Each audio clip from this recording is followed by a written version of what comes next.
Hello, welcome on the Innovation and Strategy blog. Today, we're welcoming Javier, who has joined us to talk about his innovation and business management readings. But perhaps, please introduce yourself. Hi, Guillaume. It's nice to be here.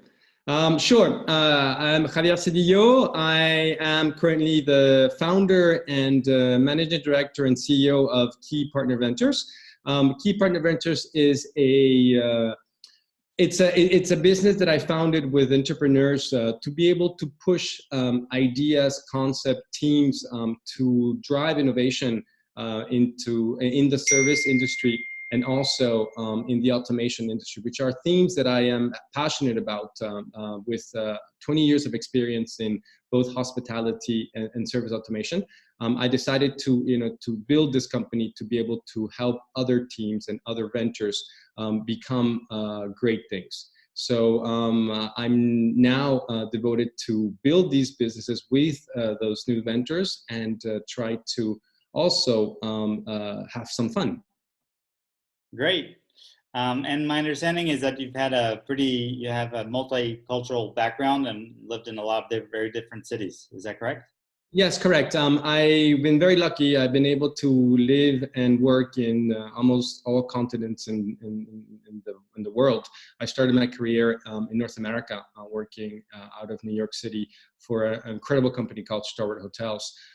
With Starwood, I was able to go to Miami, to Tokyo, to Singapore. I also worked for Accor Hotels, and that kept me going around Asia Pacific. I am based in Paris now. I'm out of right now remotely out of an incredible, beautiful south of France village in Gordes, but we're based out of Paris with a global reach. Great.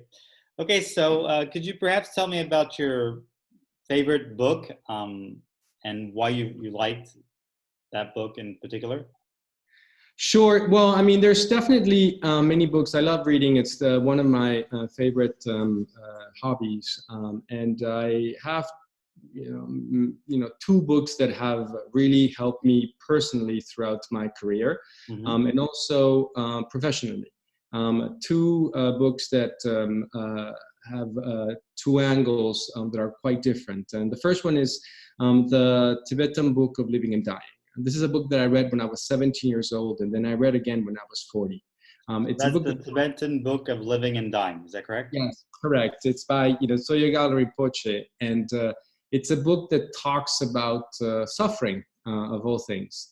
It's about the suffering in life, the ability of humans to be able to put suffering in perspective and to be grateful for the moments that you are not suffering, and and really being able to overcome some of those. And I do believe that I read that book when I left my home. I went out to Asia for the first time when I was 17. I was living alone in Japan. I was in a boarding school, and I read that book attentively, and it gave me perspective of how in life you need to be both courageous, but also understanding that suffering is part of living, and that is a very powerful concept.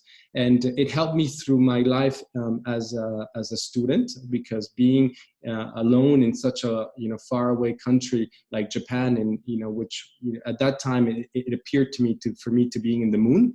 I felt like I was a foreigner, and beyond being a foreigner, I was living in such a distant and different country. And that book, gave me a perspective of what it meant to live, and it helped me through my initial career, years of my career. When in business, you think about suffering, it's also thinking about the management of trial and error. It is painful to be able to make mistakes in business. It takes not only pain, it's costly. There's a lot of opportunity costs when we make those mistakes. And those are the things that you have to also look and take perspective and be able to manage philosophically first. So that's the first book. And the second book, that really shaped my career came a bit later, because I also believe that books come as part of your journey in different times, and often you don't search a book. It's almost a situation that finds you, and then the book becomes the element that helps you give that perspective. And this book is called Mindset, and it's a book that I read recently, in my 40s. As I encounter a challenge, and it was a personal challenge that then I applied into business later on, and I'll get into that later. And it was a challenge of having my kids being very good at tennis to the point they were playing national level. And I felt completely out of my league. I was no longer able to coach them. I was no longer able to advise them. And that was a huge challenge that came to me on saying, how do I handle that? And this book really talks about the fixed mindset and how that is able to pose some of those problems. And then I also applied those learnings into business, because it's also very, business is not only very competitive, business is also requires a lot of those elements of really unique mindset to be able to be the best, to find innovation, and to go through some of those challenges. So in mindset, there's admittedly the fixed mindset, and I'm guessing there has to be another kind of mindset. Well, I mean, when you talk about the fixed and the growth mindset, I mean, that's how the growth mindset is the other mindset. Correct. So fixed mindset is, you can call it the traditional mindset that most people have been through when you're learning. I mean, in fact, mindset, that book, it's really all about learning and the cognitive development. And mindset, that book really splits out two different mindsets, the fixed and the growth. Mm-hmm. The fixed mindset has a cap in terms of learning. And the book really explains to you why you cap, why you don't keep on learning, and why you were able to unfortunately, cap. While the growth mindset enables you to be able to not only learn, to be able to be better than you ever thought. Mm-hmm. And the reason why this book came to me was because I, again, was confronted with a challenge where my kids were much better than me. And my kids were playing national level at tennis, which by no means I had the capacity, the competence, or the training to be able to give them any sort of advice. But what that book taught me was that I was able to play a role that was critical for my kids to be able to continue to grow and learn. And that didn't mean, that enabled them to be able to free up their ability to do that.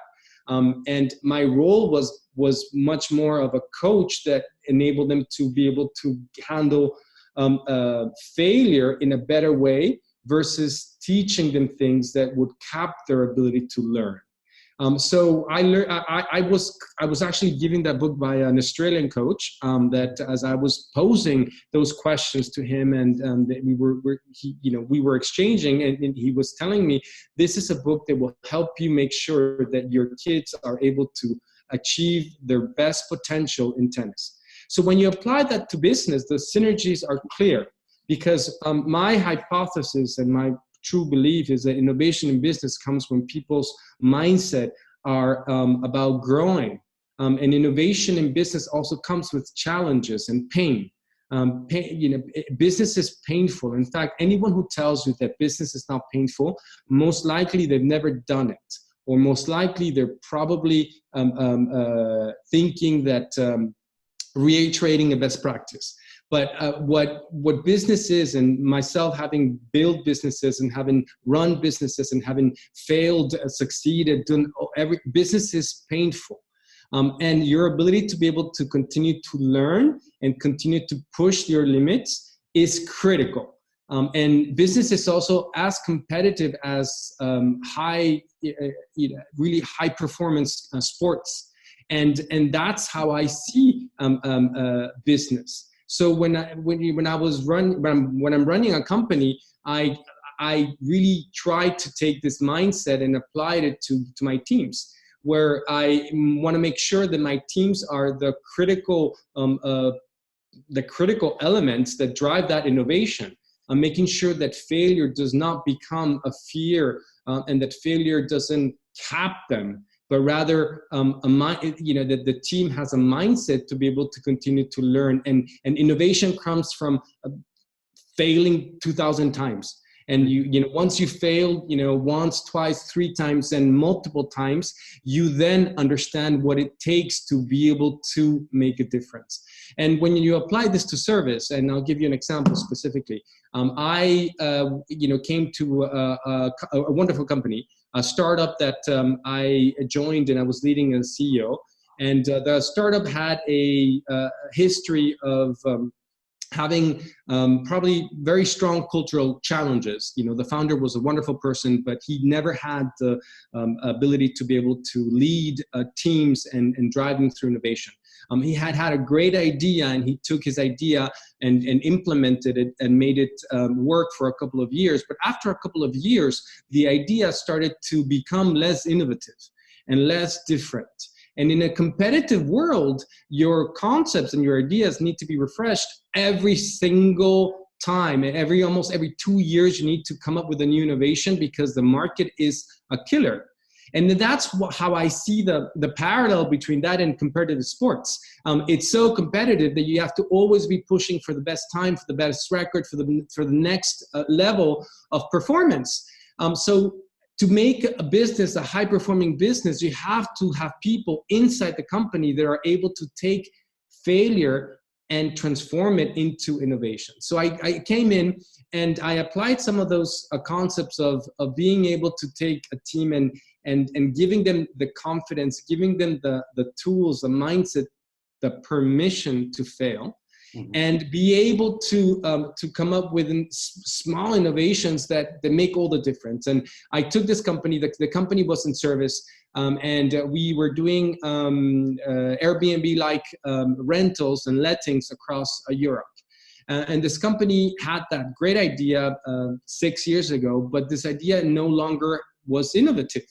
And when I came in, I had this idea of really bringing all those minds together and giving them 2 months to be able to look into all their failures, and not only into their failures, but also into an introspection of not only why were they failing, but also how that failure was helping them come up with a better idea and mastering some of those elements that were needing to be able to have a fluid and frictionless journey, which was not the case.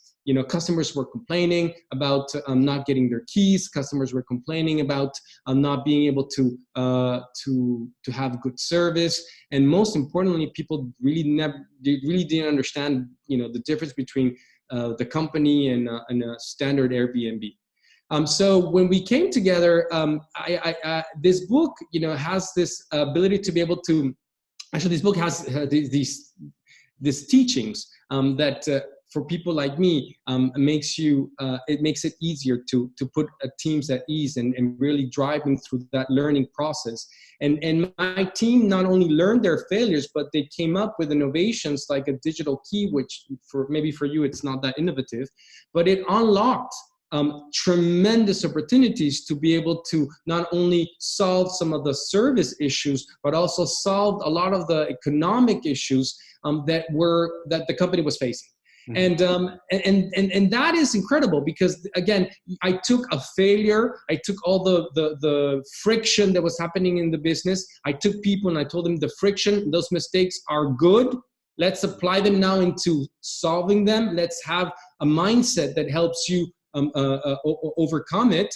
And together we prioritized and came up with one idea, one feature that was powerful enough to be able to make a difference, and it changed the company altogether. So that's how I also see some of those parallels between my personal learnings from that book and how I've been able to apply it to the business. Great. Thank you very much. I have maybe two questions as a follow-up to what you just said. First of all, a lot of people make parallels between sports and companies, but some other people say that there's a big difference in that Mm. sports you can measure performance objectively. For example, if you're an tennis person, you could be number one, number two, but it's measured objectively. Whereas a marketing director is harder to measure objectively. And some people say that it has more to do with social skills and soft skills and networking and that kind of thing. Um, so, um, so is there a limit to the sport, the parallel with the sport analogy? That's the first question. And second question, you talked about how you were able to infuse a learning culture into this startup that you directed, and that previously it had been based on a very innovative idea, but as the market keeps evolving, it needed to keep this innovative capability, which it had not. In a lot of big companies, Fortune 500 companies, some people say that there's a degree of risk aversion and a fear of making mistakes, and that's perhaps what's keeping companies from innovating from within. So how would a book like Mindset be helpful for companies like that, given that these people are also faced with all kinds of challenges? They have to report their earnings on a quarterly basis and so on. So those are two wonderful questions, and I'll start with the first one. I believe that the most important parallel between sports and business is performance. So both of them are based on the desire, the motivation to be able to be a high-performing company, a high-performing sports person. And I am a strong believer they're the same. When you are a high-performing athlete, you have the discipline to be able to train. And training is the most important part of being a champion. And champions are not born. I'm a strong believer. That's also maybe also my personal belief, that the champions are not born. Champions are made. And your talent helps you, but your champion mindset is really what takes you through the trainings. And those trainings are painful. Again, and going back to pain, and pain is such an important part of living, and such an important part of becoming really good at something. Like, even, people go through painful moments, and it's important to have that awareness that it's a transitory part of your life to be able to get to a better place, or to be able to get to a mastery of something. So a tennis player needs to train hours and hours and hours and hours and hours and hours to be able to be high performing, to be able to get to that one single game that'll make the difference. Right. And that's the parallel that I see to business, because in business, you have functions and activities and departments, and you have products, and you have all these different things. And more importantly, in business, one of the most important parts of a business architecture are the activities. And you have hundreds of activities going on in business. And those activities, not all of them will really get you to be a high-performing company. A lot of those activities are simply bad activities, and are activities that don't make the company stronger. And it's the discipline in a high-performing sports person that makes companies as well. That parallel saying, when you're a disciplined company, you do activities that make you stronger. That make you stronger, and that you don't do those activities that make you stronger. You actually focus on the ones that you're going to be able to master. And mastering those activities, and it will make you not only different, it will make you special, and will also make you be at the top of your competition. Maybe, I'm not saying that innovation will come out of that. Innovation requires even a higher element of it, but it really makes you really good at what you're doing. And that's where this mindset of a disciplined sportsman really helps in business. A sense of focus, basically, a sense of focus. It's a training too. It's a focus in the training. So when you're launching a new product in business, you don't launch the product that day, and you don't become good that day. You have to train, and you have to really prepare. And one of my philosophies as a CEO was always, I was never upset when people were making mistakes. I was very upset when people came unprepared. And because unpreparedness had nothing to do with respect. I had like amazing CEO bosses in the past that were really offended when people became unprepared because it was a lack of respect to them. It was never my concern. It was, to me, the fact that when you're not prepared in a company, that means that you actually have not been doing your job. Your job in a company, preparing for an event, preparing for a launch of a product, preparing for a new release in the technology, is what in sports is training. It's fucking painful. It takes a lot of time. It takes a lot of energy. And if you just don't do it, the D-Day will come and you will hurt, and you won't make that a successful launch. And that's where I do believe that the parallel comes with discipline, comes with training, and in business comes with discipline, comes with preparedness, comes with vision of the leaders and the managers being to say, I know what you need to be doing today to train, not because you need to just show that you're working. It's because you have a meaningful activity that will help you prepare for a new challenge, help you prepare for a crisis, help you prepare for competition, or just simply helps you prepare for customers that will change their habits and their behaviors, which is the nature of business. So that's where I do see that parallel, and that of saying high-performing athletes need to train, high-performing companies need to prepare and need to be focused and need to be disciplined. And that's how I do see that. And I'm not saying that it's the CEO's job all the time to make that happen. I'm actually saying that is the team's job to be able to make that discipline and that culture a part of it. So that's the first. That's the answer to your first question. Now your second question, which is, remind me, it's about fear of mistakes in big companies and the mindset, the growth mindset, the fixed mindset. It seems to me that in big companies, there's more of a fixed mindset because there's an existing current and working business model that is cash flow positive, that is doing earnings. They have to report earnings on a quarterly basis. And perhaps when there's a time for innovation, that's when a company would have to evolve from a fixed mindset to a free mindset, to a growth mindset, I'm sorry. But sometimes that doesn't happen. But that was the question. And I'm lucky, and I'm glad you asked that question, because I've been able to work in both companies. I've been able to work in world-class companies and that made incredible innovations. And I've been able to also run companies, smaller companies, and I can see the difference.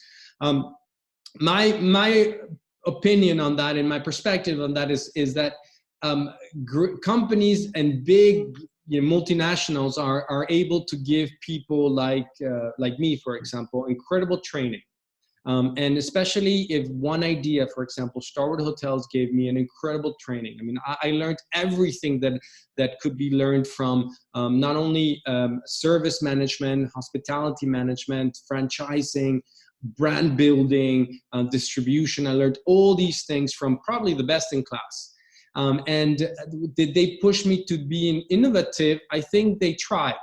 But the company itself was mastering its segment, was mastering its ability, was very successful. And it put smart people like my colleagues and into a mode of being able to master what they knew.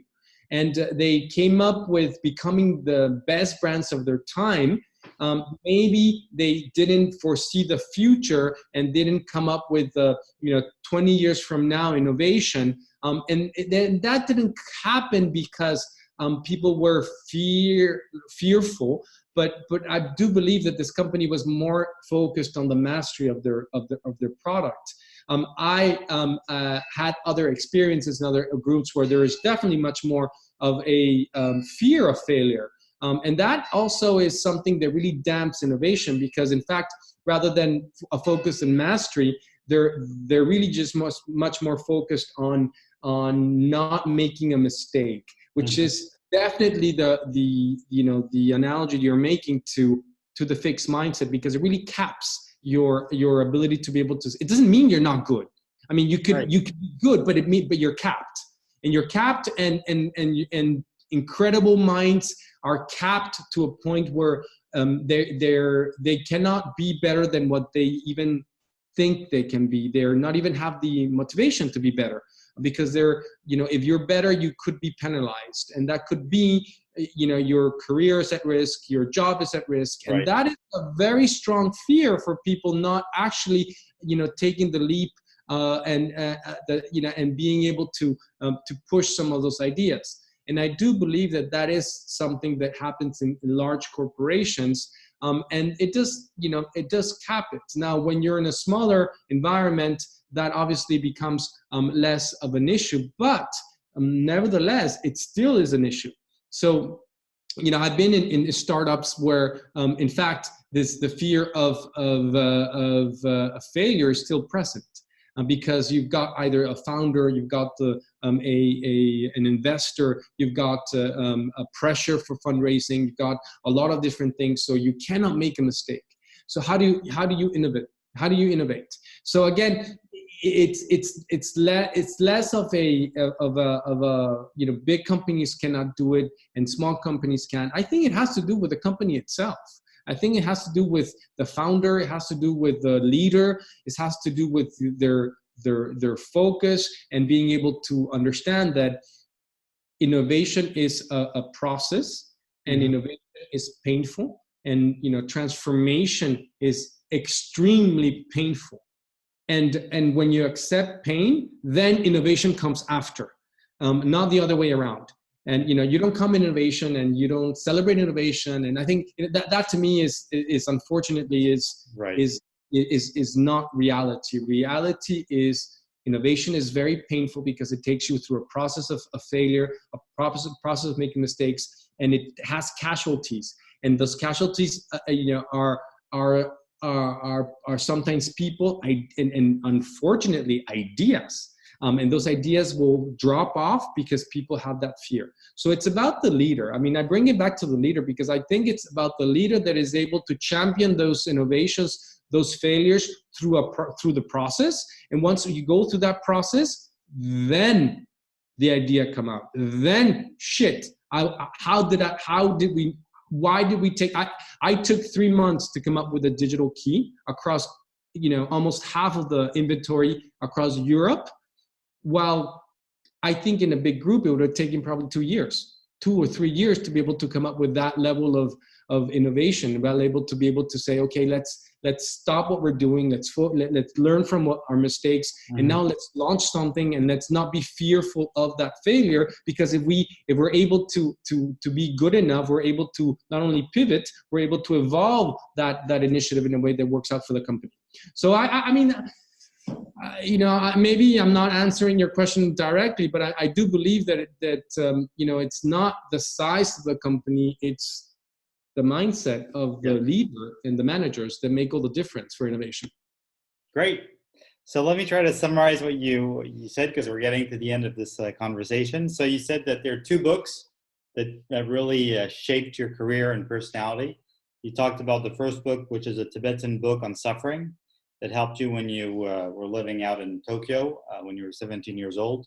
And you learned from that suffering is a part of life, and it helps you also enjoy the moments where people are not suffering, and it helps people put things into perspective.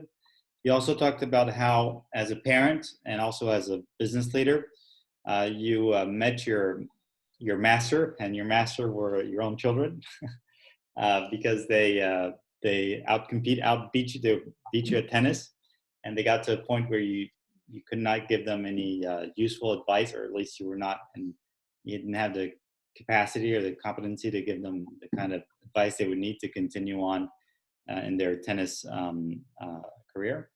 And so you said that there's this other book that was also very useful. It's called Mindset, in which this book says that there are basically 2 kinds of mindset. There's a fixed mindset, where people are sort of capped at a given level and they stop learning, they stop growing. There's another mindset, which is the growth mindset.